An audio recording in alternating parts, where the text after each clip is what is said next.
de març.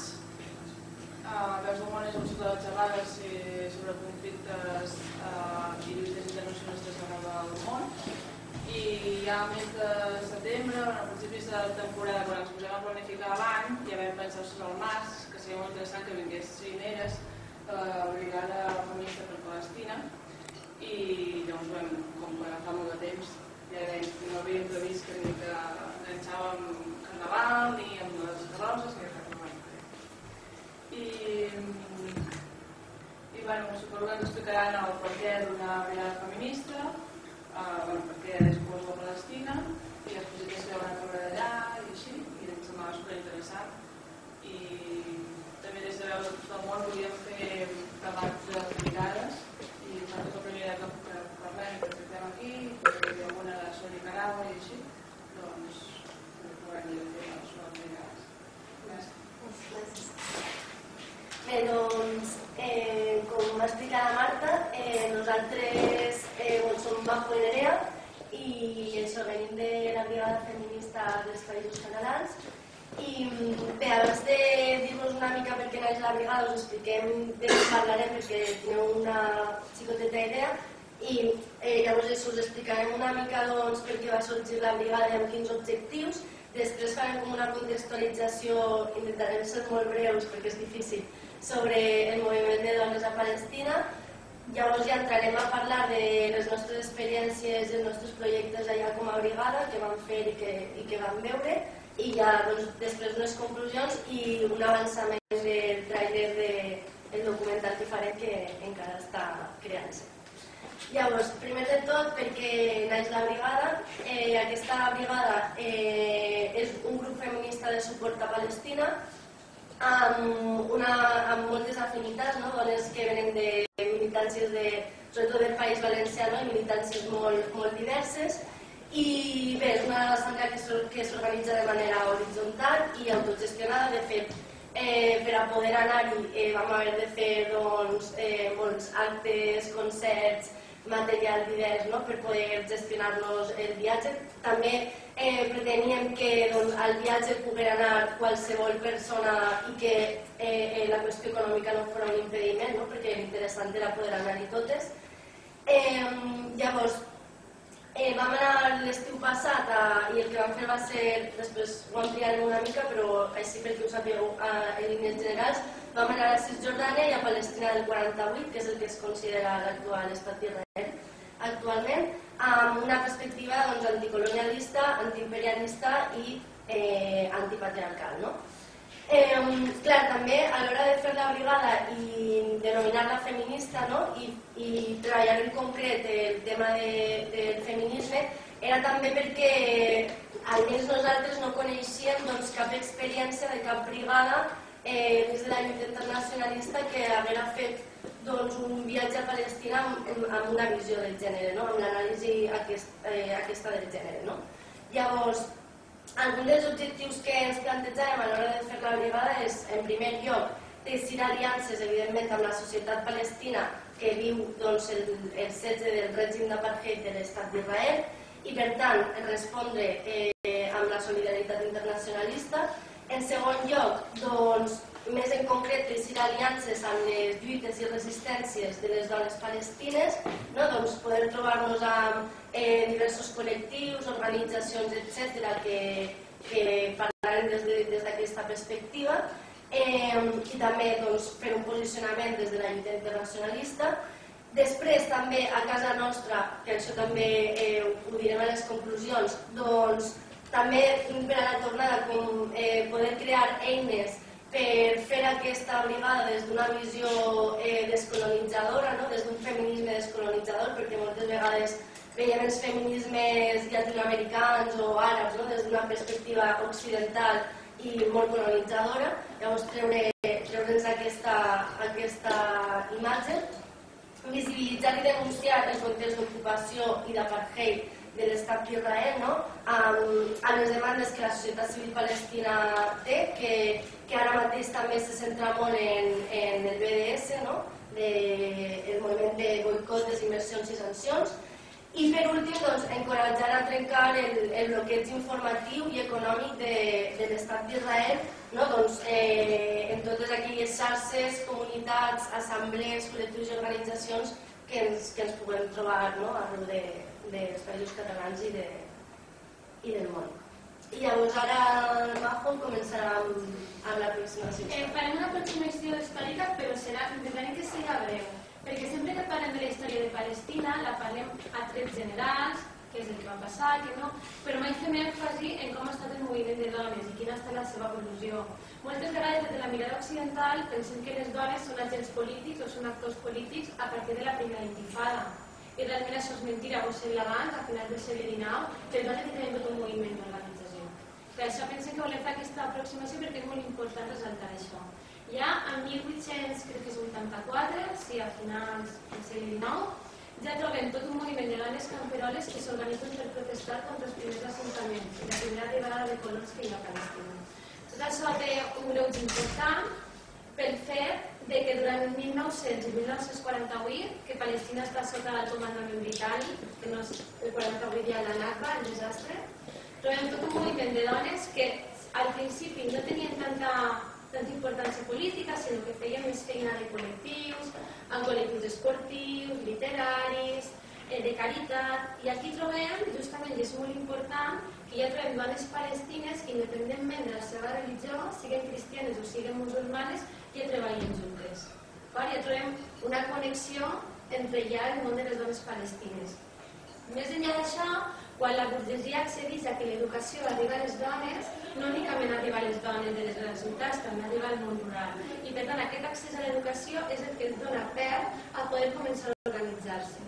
Si bé en 1917 ja trobem el Tractat de Balfour, que és quan l'estat britànic ja diu que Palestina es compromet a dir que Palestina serà la llar nacional dels jueus i ja arriba la primera onada important de colons, aquí ja trobem com a resposta al 1929 que es fa el primer congrés de dones palestines a Jerusalem, on participen entre 200 i 300 dones. Aquí ja s'estableixen les primeres pautes per tal d'organitzar sabotatges, manifestacions, vagues generals. Tot això suposa no únicament desafiar a l'ocupació britànica o al comandament britànic, sinó també al propi moviment nacional d'homes, encapçalat per homes. De fet, el 1939, que ja trobem les grans mobilitzacions, veiem el Comitè de Dones Àrabs que organitzen la primera vaga general. Una vaga general que s'estén no únicament a les ciutats, sinó també a la ruralitat, i això és molt important. En 1940 i 1949, que ja ha passat la Nakba, acaba de passar el 49, trobem justament les primeres transformacions pel fet que ja es pren consciència que el moviment feminista i que el moviment nacional no poden anar separats i que per tant han d'anar junts, han de ser una sola lluita, s'han de coordinar. També és el moment en què es pren contactes amb el moviment panavarista i es pren també contactes amb altres experiències de feminismes dels països que fan frontera. I això li dona al moviment de dones palestines una importància i un bagatge que fins ara el tenim únicament a nivell local. En el 48, amb la Nakba i amb el desastre, trobem que el moviment s'enfonsa, perquè ho podem veure també el pla i com ha evolucionat.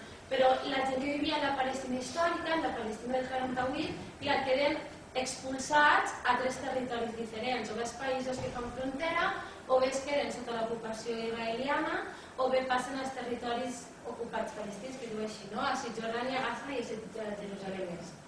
Aquest enfonsament i aquest moment de ruptura, perquè l'han perdut a la majoria de les seves militants, torna a donar altra vegada el perdre la perspectiva que el moviment feminista i el moviment nacional han d'anar de la mà i es torna a apostar pel moviment nacional davant del moviment feminista, perquè estem en un moment que es necessita tornar a regenerar la identitat que s'ha perdut a partir del 48.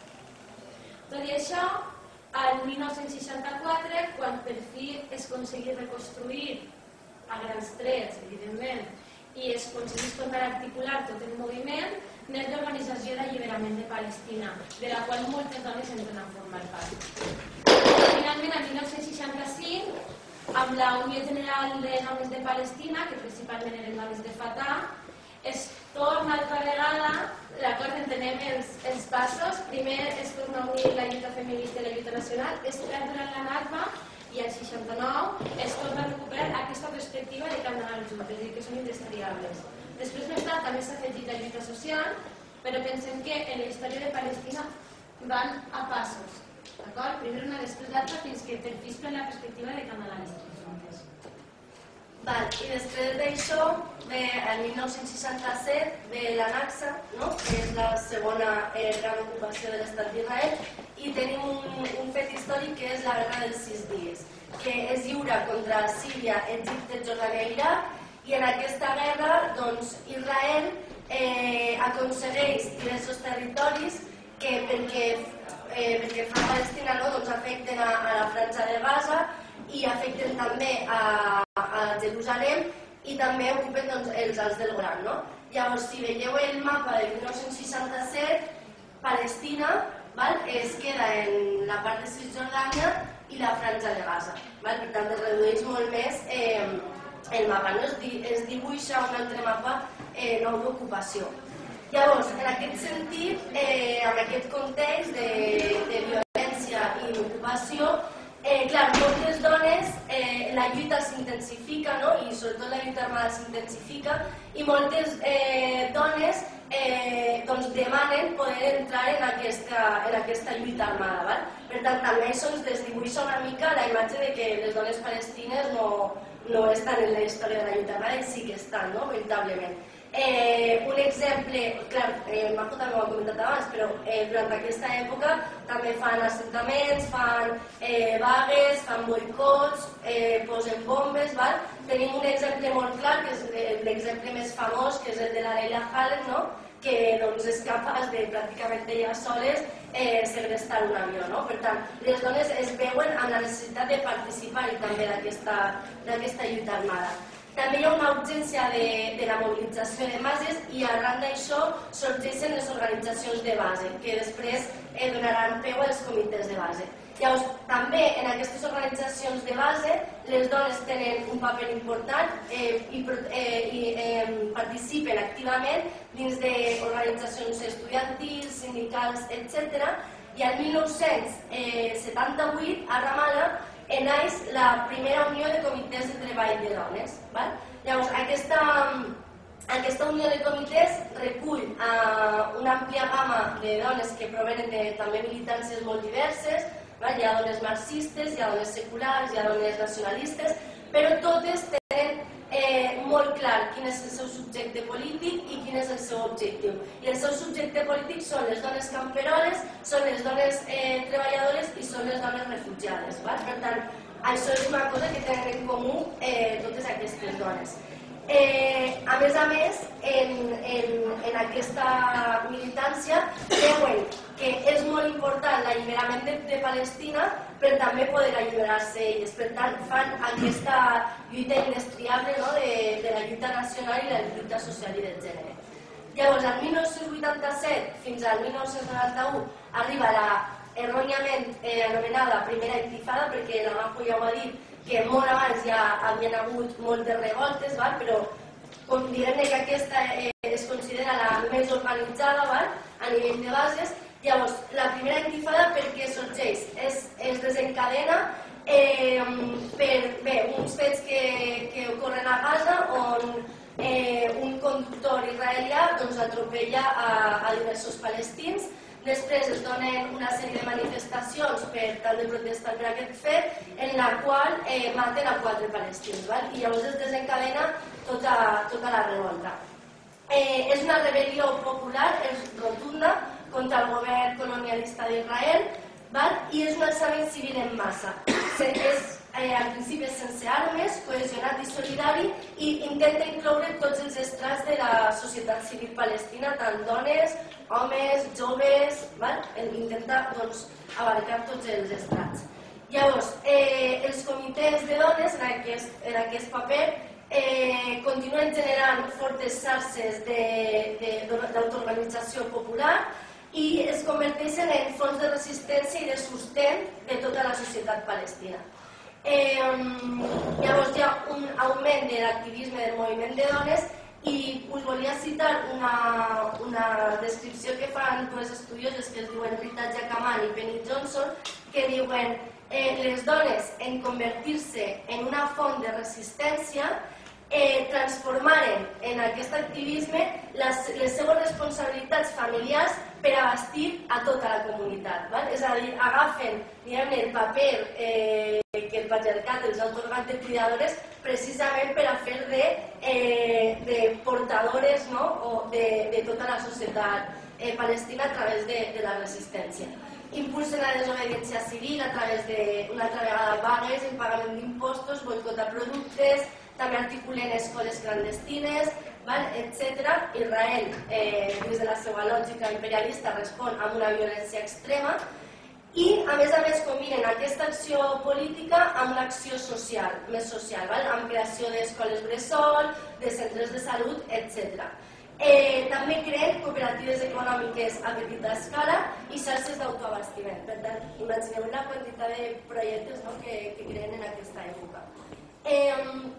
Sí que és veritat que l'Intifada va desafiar el rol que se li atorgava a les dones, però moltes dones palestines a les quals se'ls ha preguntat, que de fet apareixen en el llibre de la Marjifot del Movimiento de Mujeres de Palestina, doncs sí que expressen que durant aquesta primera intifada canvia la situació en la lluita política de les dones, però no canvia la seva situació en la vida social, diguem-ne.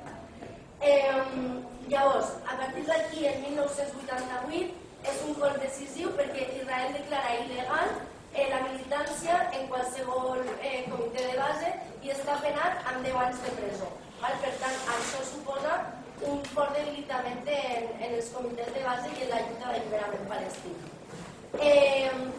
És curiós perquè l'estat d'Israel especialment ataca amb tècniques que treu, a més l'estat d'Israel juga molt amb l'àmbit psicològic, utilitza molt allà de la psicologia, llavors utilitzen tècniques dirigides a les dones, per exemple, agafen palestins que els han estat en presó i juguen amb el xantatge aquest i agafen palestins que han de fer com si fos la relació de les dones palestines, posen aquest paper, intimen a les dones palestines per després fer pública aquesta vida íntima de les palestines i atemptar contra el seu honor, que és molt important de la societat civil palestina. I llavors també, evidentment, tortures, agressions sexuals també es donen, i hi ha una autora que es diu Fatma Qasem, que també em sembla molt interessant, que és aplicable a qualsevol guerra imperialista, que diu que és una metàfora entre la nació, entendre la nació com una dona. Diu perquè al final és un control sociopolític del territori com el control del cos i la sexualitat femenina. Diu els cossos de les dones signifiquen territoris de conquesta. Aquesta és una raó per la qual un territori, quan és ocupat, diu el cos de les dones sovint es converteix en un temple vulnerable d'invasió i de la violació per forces estrangeres colonials, a més de ser utilitzat per trencar la resistència de les dones i de les seves famílies. És molt interessant aquesta reflexió que es fa del cos de les dones com a camp de batalla i de conquerir i colonitzar. Llavors, després d'això, no sé com aneu, estic intentant resumir molt. El 1990, però és que si no, no s'entendria tota la resta, el 1990, es donen l'inici de les conversacions dels acords d'Oslo, que són molt importants. Només en aquests acords hi participen 6 dones de 300 persones que hi ha en els comitès tècnics. Es creen comitès tècnics que intenten treballar tot el tema de salut, educació, cultura, etc., que són el que després seran els ministeris de l'Autoritat Nacional Palestina. Llavors, les dones es veuen obviades, es veuen eliminades d'aquests comitès després de tota la trajectòria de lluita que havien fet, i llavors elles creen el que es diu Women's Affairs Technical Committees, al 1992, que és com una coordinadora de comitès que intenten tractar l'agenda política des d'una perspectiva de gènere. Aquests comitès és el que després, i serà una de les poques propostes que faça l'ANP faran el Ministeri de la Dona, el 2003, i sorgirà d'aquests comitès. Llavors, el 93 es signen els acords d'Oslo i s'estableix l'Autoritat Nacional Palestina el 94 i, clar, aquesta signatura dels acords d'Oslo ja és l'oficialització d'acceptar l'ocupació israeliana a Palestina. Per tant, això suposa un deteriorament general de la política palestina i de la societat civil palestina i també una polarització de la societat civil palestina. Què passa? Que arran de tot això hi ha moltes renúncies i aquí entren en joc les ONGs.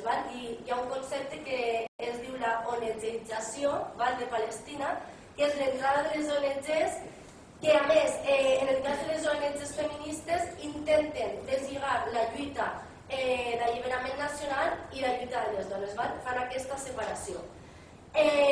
Comencen una cosa que li diuen les agendes de gènere, però que es separen de qualsevol lluita d'autodeterminació de Palestina, per tant, està totalment separada. I en la nova estructura de l'ANP se prioritzen altres temes, com l'educació o la sanitat. Quan es redacten tots aquests decrets i lleis, etc., us anomené així alguns que són importants per entendre també la situació de les dones avui en dia. Primer, hi ha una coexistència de diversos codis normatius tradicionals amb unes competències jurídiques pròpies, però són codis que venen de lleis molt diferents. Venen de la llei jordana, l'egípcia, hi ha una barreja important. Llavors, totes aquestes lleis tutelen els assumptes que toquen més a les vides personals, com el matrimoni, el divorci, l'herència, etc. Són lleis molt restrictives i molt conservadores. Després hi ha altres lleis que no estan escrites però se pressuposen, i són lleis molt perilloses i que tenen molta més força que les lleis escrites. Per exemple, els delictes per honor, que es troben en un buit legal. Tampoc es defineix cap sistema de quotes. Ara sembla que el percentatge de dones dins del Parlament palestí és d'un 20% i que estan treballant en aquesta línia, però fins ara no hi havia hagut res d'això. I es percep durant aquests anys, com ja he dit abans, una clara divisió entre les feministes que venen de les ONGs o l'ANP dins de la institució i les que venen de la societat civil.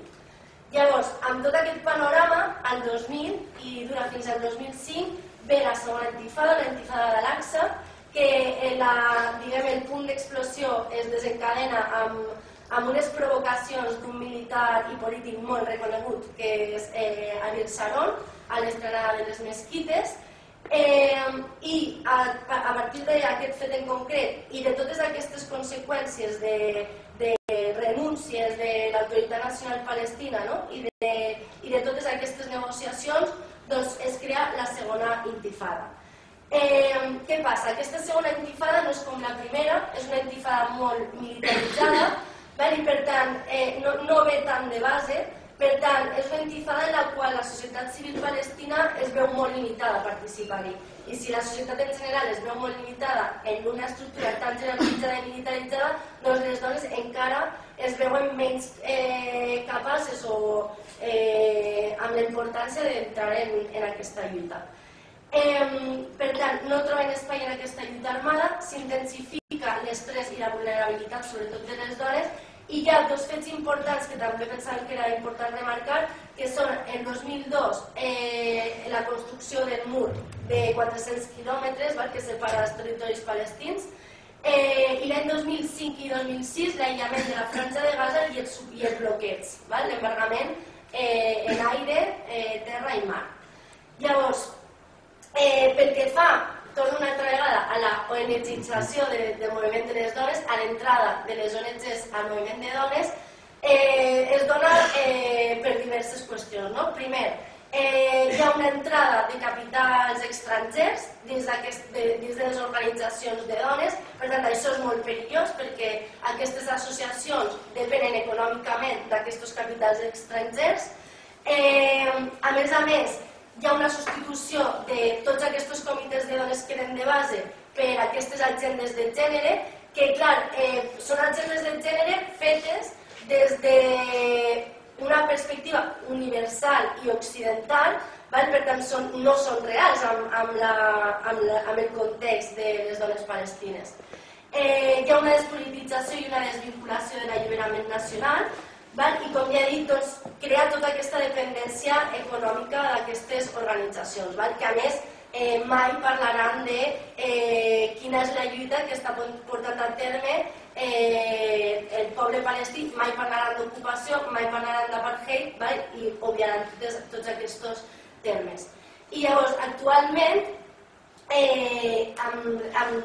diu la Soledad Hussein, que de fet després ho explicaré, però va ser una dona amb la qual ens vam reunir allà a Ramallah, doncs ella diu que pensa que s'està virant novament un auge dels comitès de base de dones amb un component polític i nacional, que ella creu que es comença a coordinar tots aquests comitès per crear una altra vegada un moviment de dones fort i de base, i que diu que s'està tractant de donar vida a aquest costat del moviment nacional que també inclou els partits polítics i que s'està intentant unir-lo amb nombroses veus d'activistes al carrer, tornar una altra vegada als carrers per deixar de banda una mica les institucions. I llavors, després de tot aquest rotllo, entrem ja amb la... Aquí tenim el mapa. La línia lila és la ruta que fem, d'acord? Vam anar de Tel Aviv a Jerusalem, Belém, Hebron, Ramallah, Calquídia, Jenin i Haifa, d'acord? Aquesta és tota la ruta que nosaltres fem. Hem conegut a dones diverses, hi ha dones de tot tipus. Des de dones que treballen en les institucions, com a dones que són militars de base, com a dones que no pertanyen a cap col·lectiu i que fan una resistència de forma individual, des de perspectives totalment quotidianes. És un ventall molt gran, totes les dones que hem conegut. Però com que vam veure moltes organitzacions, hem decidit agrupar-les en eixos, perquè sigui més senzill d'explicar. Ho tenim agrupat en 6 eixos, que són comunicació i cultura, lluita pel territori, suport de la comunitat, dones, institucions i militàncies de base i violència de gènere. D'acord? 6 o 5, finalment. En aquests 5 eixos, de cadascun explicarem un. D'acord? Una de les col·lectius o d'associacions que vam conèixer i a partir d'aquí, si hi ha dubtes sobre algun o si es vol especialitzar més, doncs ja després tornem. Però és que si l'explicarem tot estarem aquí fins demà i aquí és carnaval, per tant entenc que és de moure's. En comunicació i cultura, que ho tenim aquí, d'acord? Vam anar al Teatre Palestí, de Jerusalem, al de Sofriani, com es diu? Al periòdic de Sofriani, al CLAS i al centre, d'acord? Anem per parts. Pel que fa, el tenim aquí, pel que fa al Teatre Palestí és molt important perquè el tenim a Jerusalem i es basen, a veure, la tasca que fan és molt important perquè es basen en continuar promovent cultura i tot i els impediments que tenen molta censura i tenen moltes sancions econòmiques, ho aconsegueixen en diferents fórmules o en diferents mecanismes que ells mateixos han d'anar pensant. En el cas de la UAE, que és un actor que vam conèixer aquí, ella diu que el que fan per poder superar la censura és que agafen obres que siguin internacionals, no? Per exemple, agafen Shakespeare. Perquè, segons ella, qualsevol obra que parli d'injustícia és molt fàcil correlacionar-la amb Palestina i és molt fàcil treure un significat a partir d'una obra que està socialment acceptada o que l'Estat de Israel podria acceptar, poder treure un context polític. Aquest teatre està cremat, després el van tornar a reobrir, estan endeutats també, tenen molta manca de recursos, però aquí continuen. Quan les censuren alguna obra, el que fan és esperar-se i buscar llocs alternatius on poder realitzar-la. Sí que pensem que era important destacar aquest, perquè tot i les mancances, continuen promovent cultura a Jerusalem. En Jerusalem també hem de tenir en compte que els palestins allà no són ciutadans, són residents. I per tant, totes les traves i tots els problemes que tenen per poder tirar aquestes obres endavant. Aquesta la classe, quan parlàvem de que no parlem únicament de col·lectius o d'organitzacions i que parlem també de persones individuals, doncs parlem justament de la classe. La classe és una dona que pateix distròfia muscular, que viu al camp de refugiats de Belém, i que una vegada sortint en un checkpoint que anava al metge, no recordo on anava, una colona la va atropellar i es va anar a la fuga. Per tant, aquesta distròfia muscular que té es va agreujant encara més. Com que, malauradament, no pot valdre per si mateixa, té a molts internacionals, a molts voluntaris internacionals que van i que l'ajuden i que es queden ella més estades, d'anys, de mesos, depenent cadascú què, i l'ajuden. Doncs ella, la veieu, no? Doncs tota la distròfia que té pinta amb la boca. I aconsegueix fer dibuixos d'una manera molt satírica, tot s'ha de dir, tu no havies entendre, però és molt satírica, i aconsegueix fer dibuixos de la realitat palestina. I aquests dibuixos els ven per internet, no? Ja fa quadres i camisetes també, els difon per internet. Aquests són tots els voluntaris internacionals que he tingut, que ja es dibuixen la boca i va pintar-los en la paret de la seva habitació. Com podeu observar, ha estat molta gent la que ha passat per ahir, i diu que gràcies a ells, tot i les restriccions que té, aconsegueix veure el món gràcies als seus voluntaris, perquè ja no pot sortir de Berlín. Ho va intentar 3 vegades, crec que va ser, i les 3 en l'aeroport la van bloquejar. Llavors, a la classe que la posem com a exemple de com es pot fer resistència des de la quotidianitat. I de que no tothom que estigui organitzat no vol dir que no faci resistència. El segon eix, la lluita pel territori, i que per nosaltres també és molt important, perquè ara és el primer lloc on vam anar, és Siluan. Siluan és un districte que també es troba a Jerusalem Est, que està composat per 15 barris, i es troba en un lloc que és molt estratègic, perquè està justament on està la mesquita, on està el mur de les lamentacions, on està l'església, on es suposa que està les restes de Jesús, doncs baix està el districte de Siluan, que és un districte considerat palestí. Tot i que és un districte considerat palestí, no deixa de tenir a colons que cada vegada van allí. Amb el pla de judeïtzació de l'Ajuntament d'Israel que té per a 2020, de tota Jerusalem, el Siluan el que estan fent és desnonant i expulsant els palestins que allà viuen. Com ho fan? Doncs, o bé, cada 3 anys has de demostrar que tu estàs arraigat a Siluan, si no pots demostrar, l'Ajuntament et lleva a la casa, perquè tu no demostres que tens arrels allà, o bé, amb l'altre mecanisme que tenen, que diuen que allà estan les runes del Palau del Rei David. Si això no m'ho imaginar, crec que és prevalidant, això de les runes del Rei David. No entraré en la veracitat històrica que té això o no, perquè soc filòloga, no soc historiadora, per tant no entraré a debatre si això és verídic o no. Però sí que s'està utilitzant com a arma per desnonar a la gent que viu sota el que suposa que són les runes del Rei David. D'acord? O bé les expulsen perquè han d'excavar, o bé, mitjançant les excavacions, rebenten els fonaments de les cases. I llavors trobem cases que tenen unes grites que arriben d'aquí fins al sostre i que estan en perill de caure i que per tant ja no és que els expulsen, sinó que la pròpia família decideix anar-se'n en perill de que la casa caigui damunt. Teníem la història també de Sahar aquí. Veieu, això és la porta de casa de Sahar. Hi ha moltes cases que han quedat empresonades dintre del propi parc temàtic, amb la cosa que comporta que tenen tot un seguit de turistes jueus passejant tot el dia per la porta de sa casa. A més, veus, aquesta és la porta i això ja és el parc, d'acord? Això són els runes. A més, en el cas de Sahar, la seva casa ha quedat empresonada de manera que, com el parc temàtic és més alt, els turistes li llencen fem al seu pati. I això, evidentment, el que genera és tota una situació d'estrès i d'impotència de veure com tots estan fent fora de ta casa i que, a més, va incrementant perquè suposa que en 2020 Jerusalem ja és ser tota jueva. Quan tu no pots demostrar que la casa és teva, el que fan és que t'ho tiren i la donen a una família de colons. Llavors, aquí no hi ha pròpiament un assentament dintre de Siluan, però a poc el que hi ha és una substitució, una neteja ètnica. Això també és molt important tenir-ho clar.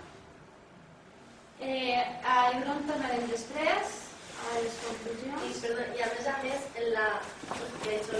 m'ha impactat prou en les demolicions, també els fan signar un paper que els palestins que expulsen de sa casa han de signar un paper en el qual diuen que ells accepten pagar part dels costos que suposarà la demolició, perquè això és molt fort. Bé, he dit que en diria un de cada eix, però és que ara el d'aquest també el vull dir. Navi Saleh és un poble que està molt prop de Ramala, i aquí vam conèixer la família Camini. La família Camini és molt famosa per la seva activitat dintre de la resistència.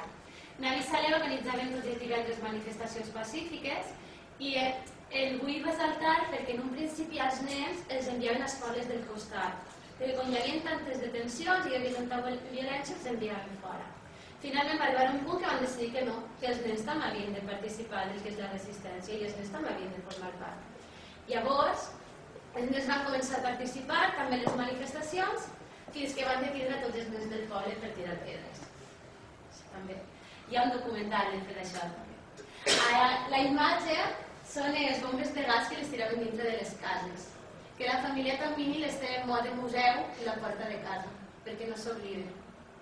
I això també dona exemple de com la lluita palestina també inclou els nens i que de fet la mare de la família, la Manal, ens deia clar, aquí moltes vegades venen els internacionals i ens acusen de deixar que els nens tiren pedres als soldats. Bé, que ells que deixen tant anys d'ocupació que després em diuen que han de fer molts fills, si han de tirar pedres o no. Per tant, per això volíem ressaltar també aquesta família i la seva vinculació. I el tercer eix, que és el suport de la comunitat, tenim aquí, és el WADA, el MADA Silvan, que aquí també, aquestes també és de Silvan i estan repetint molt de Silvan, però és que en Silvan sí que tenim un vincle molt gran, de fet ja han vingut, formarem. El MADA s'encarrega d'organitzar tota la vida social dels nens, d'acord? A Jerusalem Est. L'objectiu és també que més enllà de l'ocupació i més enllà de la resistència els nens no deixen de ser nens i que tinguin espais per poder ser nens. A nosaltres vam donar un festival de música que organitzaven ells mateixos, tot també s'ha dit amb fons internacionals, perquè moltes vegades l'intentar autogestionar-te és complicat. I la Sahar ens deia és que és important que quan torneu, que conteu quina és l'ocupació de Palestina, que conteu quina és la realitat aquí. Però també és important que conteu que tot i resistir no deixem de ser un poble que viu, que riu, que treballa i que els nens juguen. I que són feliços malgrat tot i que ho intentem. Per això vull ressaltar el MADA Silvan i quin és el treball comunitari que fan allà. Perquè finalment són les dones les que estan fent tot el teixit social. I la resistència palestina es manté perquè són les dones que estan articulant tota la vida social on no s'arriba, que són el suport econòmic, que són el suport psicològic, perquè malalties psicològiques allà n'hi ha moltíssimes i que a més no són casuals. El fet de que hi hagi malalties psicològiques, de que hi hagi diabetes, de que hi hagi ansietat, de que hi hagi estrès postraumátic, tot això no és casual, això també són mecanismes de l'estat d'Israel per portar i per consolidar el seu apartheid i la seva identitat ètnica. Sé que he dit un de cadascú, però no sé. També, i ja acabaríem en aquest punt i deixaré que acaben els altres dos, tenim la part Aida Camp es troba a Belém i allí existeix un col·lectiu de dones que són dels 3 camps de refugiats d'Aida, Gaza, els 3 camps de refugiats que hi ha a Belém i com que tenen fills amb disfuncions o que tenen un retras mental o que no tenen mobilitat o diferents malalties, el que han fet és unir-se, les dones de diferents camps, i han creat elles mateixes una escola per poder abarcar totes les necessitats que tenen els seus fills. Aquesta sí que és totalment autogestionada i ho fan mitjançant tallers de cuina. Elles organitzen tallers de cuina o bé per turistes que van a Belém, també compten amb la sort de que Belém també és una ciutat turística perquè té, com es diu? El Niño Jesús i la Mula. Doncs com que tenen la sort de que és una ciutat turística també han aconseguit fer la seva autogestió a base de fer aquests cursos de cuina. I és important, per a mi són molt importants també per això, perquè tot i que totes les organitzacions que hem conegut tenen en comú que estan en contra de l'educació i que són antipatriarcals, hi ha algunes que estan definides més políticament que altres. Aquesta no està totalment definida, però sí que és un exemple de com autogestionar-se i de com millorar les condicions de la comunitat. Molt bé, doncs després tindria aquest text, que és el de dones i institucions. institucions i militàncies de base. Llavors, en el cas d'aquest ells, doncs clar, ja ho hem avançat, no? Però ens vam reunir amb dones molt diferents, que venien de militàncies molt diferents, de dones que venien de militància de base, fins a dones que militaven en les institucions, fins a l'exemple de l'ESLAT, no? Moltes dones diferents. Però sí que és veritat, i també ho he avançat abans, que una de les dones amb les que ens vam reunir, que és la Zoraida Hussein, sí que ens deia que ella veia que tot el tema dels comitès de dones de base que estava com ressorgint. Llavors, en aquest sentit,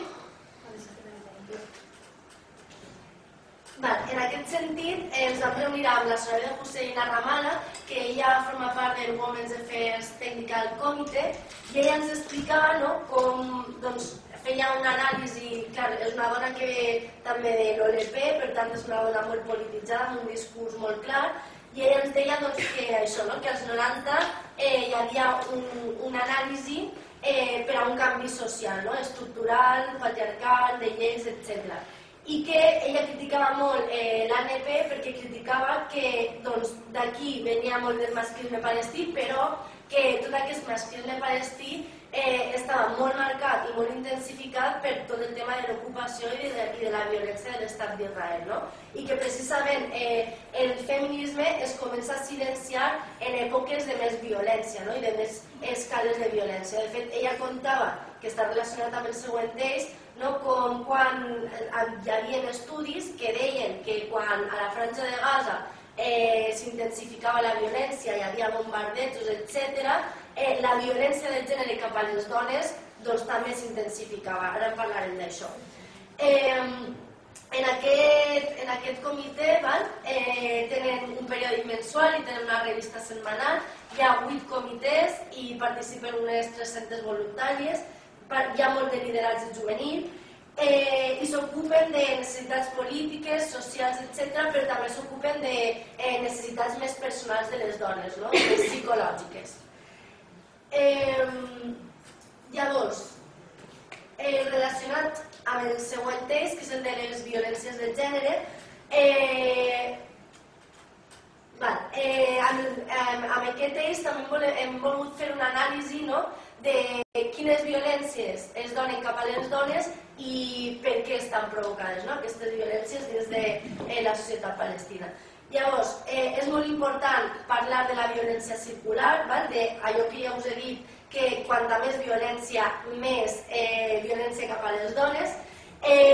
Clar, aquesta violència circular es dona perquè l'estat d'Israel és violent cap als homes palestins, llavors els homes palestins es veuen, el seu poder o el seu honor es veu deslegitimitat, llavors els homes palestins exerceixen violència cap a les dones cap als nens, etc. I es dona tota aquesta violència que es diu violència circular, que a més es dona en pràcticament totes les ocupacions i en totes les guerres. Clar, les dones palestines pateixen una doble violència, que és l'estructural i la social. Això fa que tinguin molts impactes, ja ho ha dit Majo, emocionals, moltes malalties psicològiques, estrès posttraumàtic, depressió, etc. I clar, tot aquest estrès també ve donat perquè quan l'estat d'Israel en gran part empresona els homes de les dones palestines, clar, són les dones palestines que assumeixen tota la feina de sustentar la família palestina, llavors tot això també és un estrès molt gran perquè elles s'han d'ocupar de tota la casa, de portar l'economia, que a més a nivell econòmic no estan precisament bé, llavors també tot això crea totes aquestes malalties. Pel que fa als matrimonis, tan sols el 33% de les dones menors de 15 anys no estan casades, això és una de les estadístiques que hi ha, i això és molt curiós perquè els homes palestins poden casar-se amb quatre dones i els israelians només es poden casar amb una. Però què fan molts homes israelians? Doncs que es casen amb una dona de Cisjordània i una dona de Jerusalem Est. Per tant, ja tenen un doble matrimoni i doble interessos i doble violència. Es poden divorciar en ambdues lleis les dones, però moltes no ho fan per estigma social i per no atentar contra el seu honor. A més, és molt fort perquè, clar, en tot aquest buit legal que hi ha en quant a la violència de gènere, aquest buit legal està per a les dones palestines, no per a les dones israelianes, no? Llavors, què passa? Moltes vegades les dones palestines van a denunciar, però com les lleis estan en molts casos sota el mandat de l'Estat d'Israel, no fan cas d'aquestes denúncies, per tant deixen de denunciar i per tant els feminicides i la violència de gènere, clar, és molt més major en les dones palestines que les israelianes que denuncien i això pot tindre conseqüències legals. En aquest cas tenim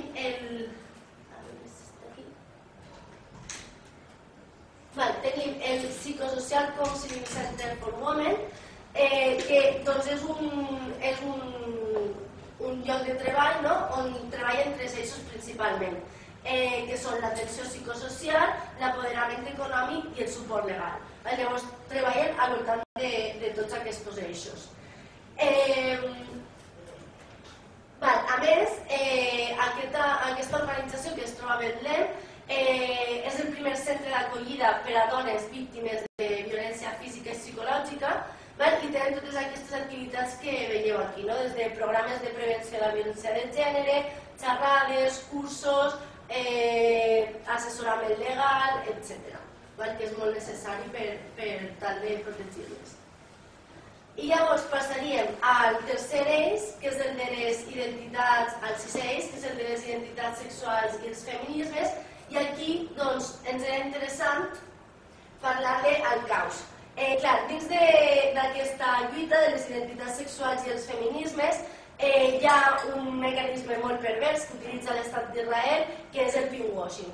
El pinkwashing és un mecanisme que l'Estat d'Israel utilitza per tal de legitimar i per tal de justificar la seva ocupació. Per què? Perquè a través del pinkwashing ells intenten donar una imatge de Palestina com a una societat homòfoba o sexista, com si la resta de societats no ho foren.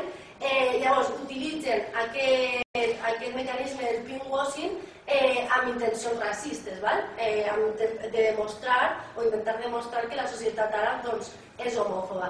Tel Aviv és una de les principals ciutats gay-friendly i de fet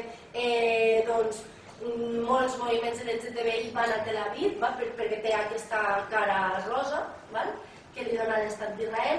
I llavors, pel que fa a l'organització aquesta del caos, es troba a Jerusalem Est i treballa sobre la diversitat sexual i de gènere en la societat palestina.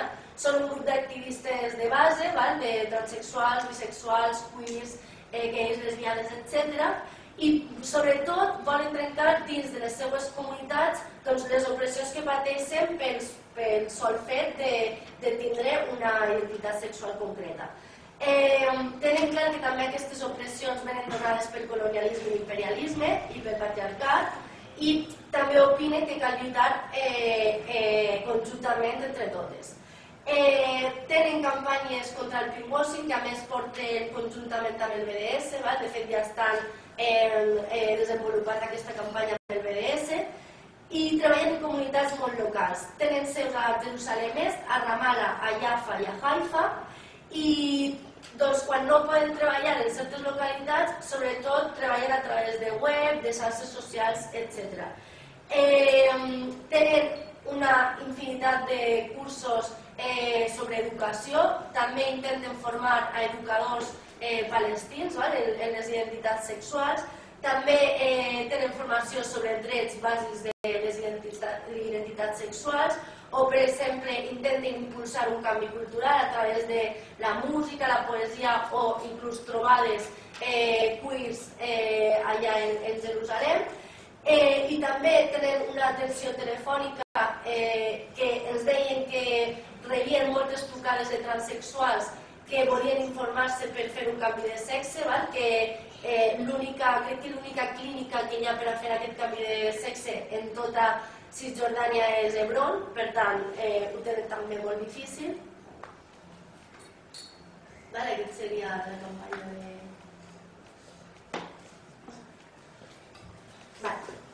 I bé, i en això acabaríem ja amb els 6 eixos. També és molt important dir del caos que generen el seu propi material. Parteixen de formacions que ells mateixos realitzen.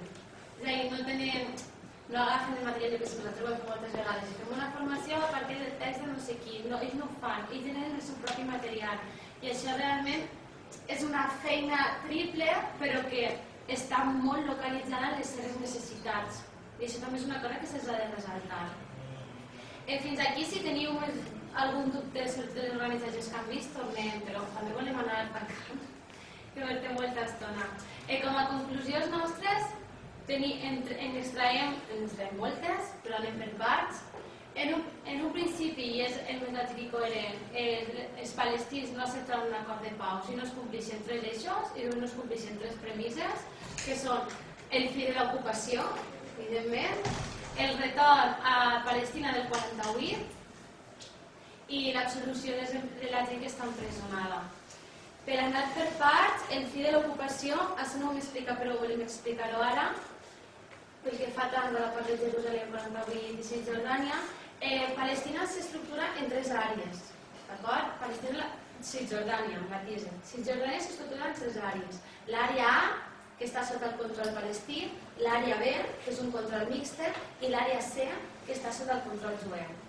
D'acord? Entenem que dins de Cisjordània els militars israelis tenen poder.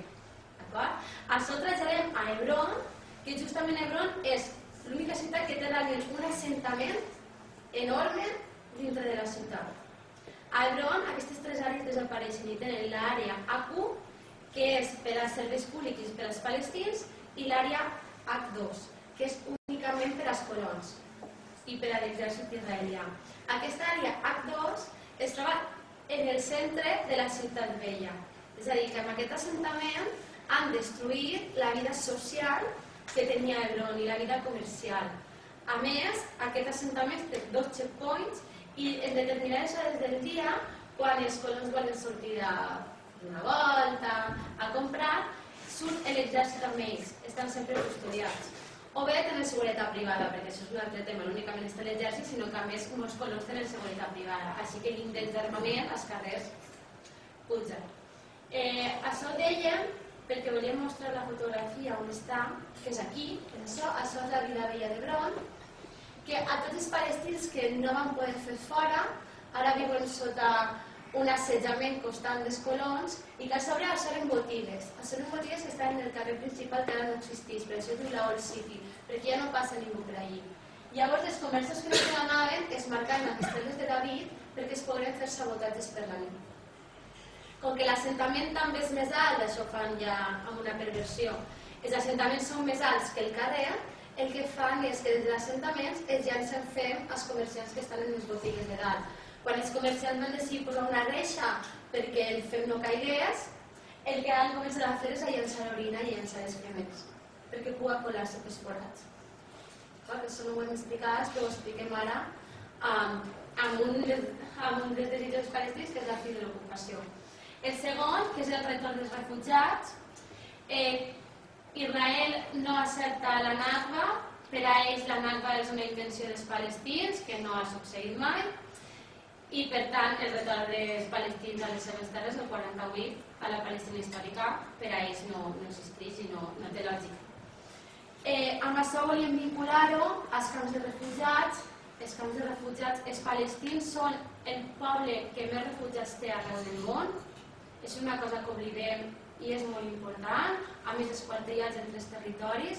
Els camps de refugiats que en un principi van començar sent centres de campanya, com que la UNRWA, que és l'organització de l'ONU, que és qui organitza tot el tema de refugiats, va veure que això seria per a molt temps, el que van fer va ser començar a construir cases.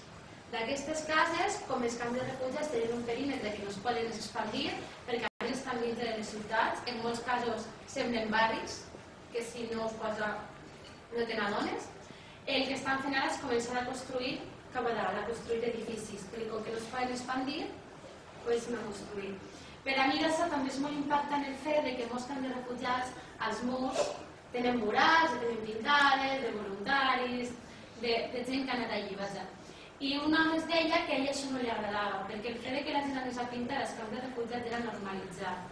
I que ja no s'ha de normalitzar, no s'ha d'anar allà als camps de refugiats a fer una celebració, esteu aquí i he vingut. No, que el que s'ha de fer és continuar reclamant que els palestins han de tornar a les seves terres, que han de tornar a la Palestina del 48.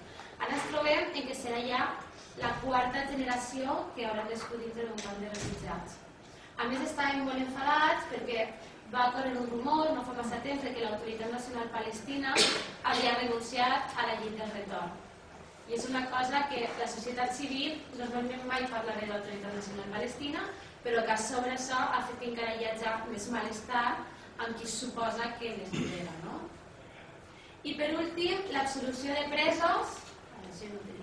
L'absolució de presos que tenen al voltant... Es calcula que el 20% de la població palestina està detinguda algun cop, que hi ha 800 presos al llarg de tota l'ocupació i que uns 400 es troben en presons israelians. Per aquí també ens ho contàvem i ens sembla molt curiós explicar-ho aquí, que deia que quan tu entres a la presó et presenten a 4 individus, no? Hi ha com 4 fraccions d'anar. Pots no anar amb ningú, pots anar amb el de Hamas, pots anar amb el de Fatah o pots anar amb el del moviment. Si tu elegeixes no anar amb ningú és perquè tu ja a la presó vols anar a la teva, però si elegeixes anar en qualsevol dels tres és perquè tu vas a continuar resistint dintre de la presó, vas a continuar formant-te, vas a continuar fent esport i és una manera de, tot i estar empresonat, continuar fent resistència i per no perdre dinàmiques militants i que quan surts de la presó pugues continuar treballant. No? Que veiem que fins i tot en determinats camps s'ha aconseguit que la resistència no s'aturi. I això és molt important. Un cop hem explicat això, sí que parlarem des de nosaltres, de les conclusions que extraiem nosaltres com a brigada, que són nostres i que evidentment són debatibles, però són les nostres conclusions, de nosaltres 15. Com bé dit, nosaltres penseu que hem anat 15 persones, 15 dones blanques. És a dir, teníem molta por de l'impacte que faríem allà, sobretot pel número que érem, perquè n'érem moltes.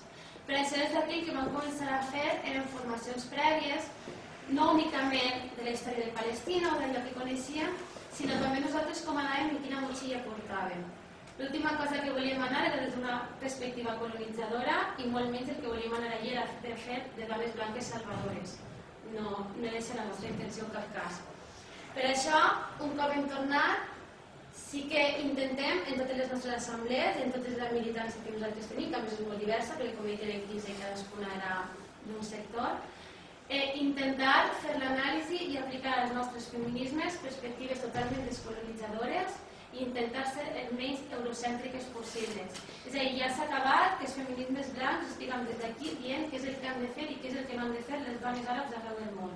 Que si han de portar verd o no l'han de portar. Això s'ha d'acabar. Els feminismes hem de començar a establir dialogisme amb la resta de feminismes, que poden fer feminismes horitzontals i que realment hi hagi una lluita internacionalista que sigui vertadera.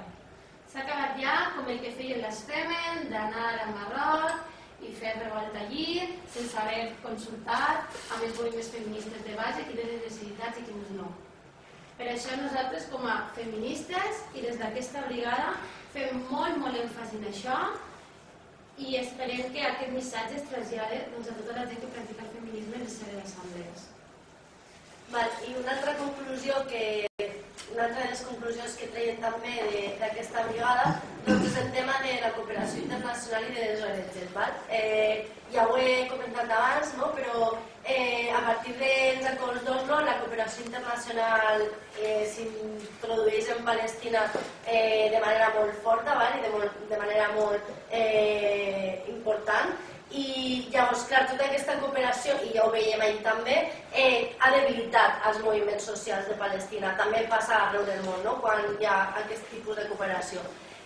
Clar, molta gent deixa de militar en aquests moviments socials per a passar a projectes que són de cooperació internacional i que moltes vegades, no dic tots, però moltes vegades ben poc tenen a veure amb la realitat palestina. És una intervenció en Palestina no des de l'apoderament, sinó des del paternalisme, i això també ho volíem criticar com a brigada. De fet, una companya que ja fa anys que viu a Palestina i que va treballar en un camp de refugiats a Betlem com a cooperant, deia que, però amb una perspectiva totalment diferent de la cooperació, llavors ella ens explicava que quan va arribar al camp de refugiats de Betlem es va trobar amb la Islam, que és una dona que fa ja tallers de cuina, que ho explica la Majo. Es va trobar amb la Islam i la Islam li va dir: escolta, Daia, què he de fer? Digues què he de fer i comencem a fer-ho. I la Daia li va dir: com què has de fer? Això ho hauràs de fer tu, no? Hauràs de ser tu qui agafi les eines per tu crear el teu projecte. Jo no t'he de dir què has de fer. Llavors, clar, la Islam es va quedar com sorpresa, com ningú mai m'havia donat aquesta oportunitat de jo fer.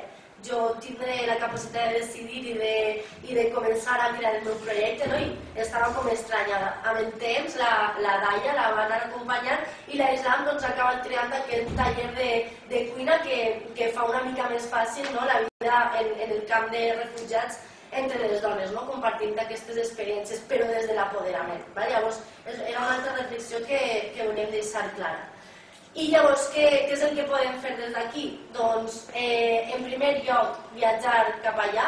Abans d'anar, ja una companya que havia estat moltes vegades ens ho deia, quan escalfàvem el cap de com a brigada què farem allí, i quin és l'objectiu i què crearem i què volem entornar. Però només amb el fet de viatjar allà, amb aquesta perspectiva internacionalista, ja és molt important. Ens ho deien molts palestins i moltes palestines. Recorde, a més, a Hebron, un home que ens deia: el sol fet d'estar aquí i d'estar veient el que esteu veient i de contar-ho quan torneu ja és important per a nosaltres, perquè Palestina ara mateixa a nivell internacional està soles. Per tant, des de l'internacionalisme i des de poder viatjar allí amb aquesta perspectiva ja estem fent alguna cosa. També no deslligar la lluita feminista amb la lluita contra l'ocupació, descolonitzar, com ha dit la Majo, els feminismes. El BDS també és una eina molt important per a la resistència palestina, des d'allí també ho deien, que el BDS ha tingut grans impactes en la societat palestina de manera positiva. És important boicotejar a l'estat d'Israel i a l'economia d'Israel. I, per exemple, la campanya de l'Stop Washing que està fent el BDS, doncs també des d'aquí es pot treballar.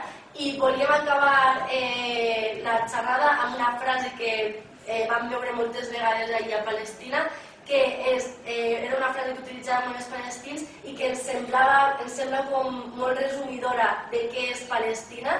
També d'allò que deia Majo de Palestina no és només la resistència que moltes vegades posem la imatge aquesta de la dona amb el mocador i tirant una pedra, que sí, també és això Palestina, però que Palestina també és vida, i Palestina també és alegria, i és el riure i les ganes de continuar vivint, i això també és resistència. I la frase aquesta ho diu, diu tornar a existir per tornar a resistir, i crec que és una frase que resumeix molt bé què és Palestina. I abans d'acabar volem posar un avançament del documental que farem com a brigada. El diem, tampoc som especialistes, tampoc tenim els millors materials, però ho fem amb tota l'estima i tot el convenciment, i en algun moment sortirà el documental. I així direu, ho vam sentir que sortiria. El documental, totes les entrevistes que vam fer allà les van gravar. A veure, amb una GoPro, s'entén la qualitat, no? Però les tenim totes gravades i d'aquí volem fer el muntatge, i que també serveix com a suport i com a eina de difusió.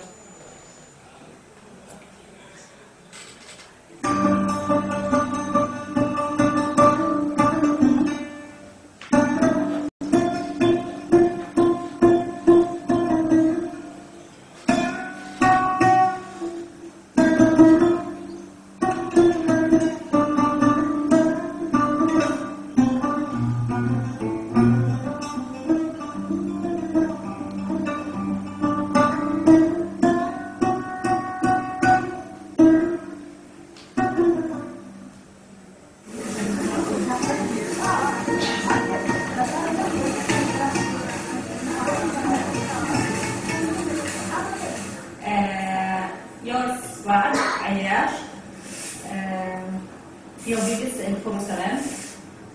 Trabajo en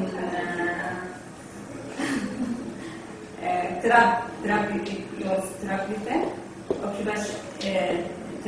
ocupacional.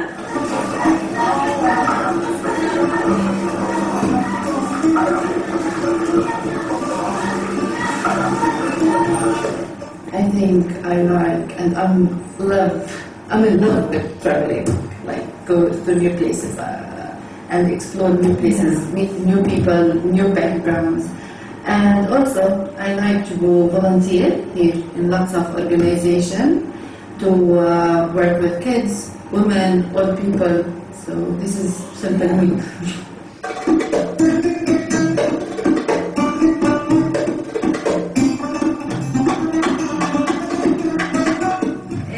Hello, my name is Wijdan. I am from Al-Mahsa. I am a Palestinian woman. I have 6 daughters and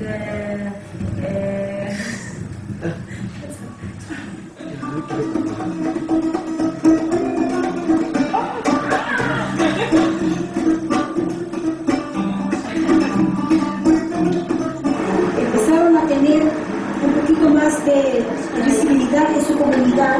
Ellas, cuando les preguntábamos, se sentían con más self-esteem, con más autoestima.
This is Sagia helped me to write the Catalan and Spanish freedom and something like that.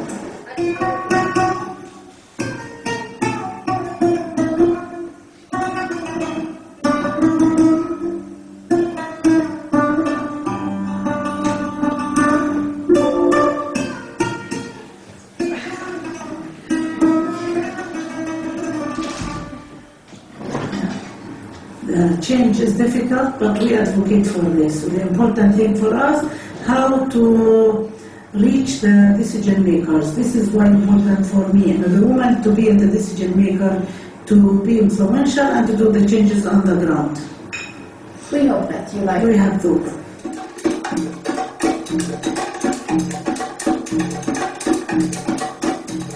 They claim in the international level that there is a kind of struggle between two states. No, it is a struggle between people who are under occupation and the occupier. It is clearly like that.